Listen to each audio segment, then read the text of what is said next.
Hello साथीभाइ, आज चाहिँ यहाँनिर 5 मिसल रोटी भनौँ न, पाँचवटा आँटा मिलाएर गहुँको आँटा, कोदोको आँटा, फापरको होइन, त्यहाँदेखि तपाईँको मकैको अनि जौँको 5वटा आँटा मिलाएर रोटी बनाएको छु है, हेर्न सक्नुहुन्छ।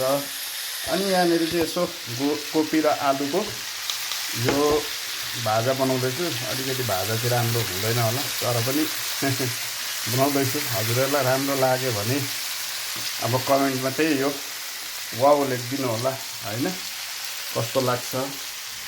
ल हेर्नुहोस्, यो 5 मिसल र हेल्थको लागि राम्रो भनेर मैले बनाएको। हजुरहरू पनि ट्राई गर्न सक्नुहुन्छ। रोटी हेर्दाखेरि राम्रो छैन, तर पनि खाँदाखेरि चाहिँ अब हेल्थको लागि धेरै राम्रो भनेर चाहिँ मैले बनाएको छु र हजुरहरूले पनि ट्राई गर्न सक्नुहुन्छ। र हेर्नुहोस्, भाजा यही हो। अलिअलि राम्रो त भएको छैन, अब पाक्दैछ, टाइम लाग्छ एकछिन है। ल धन्यवाद।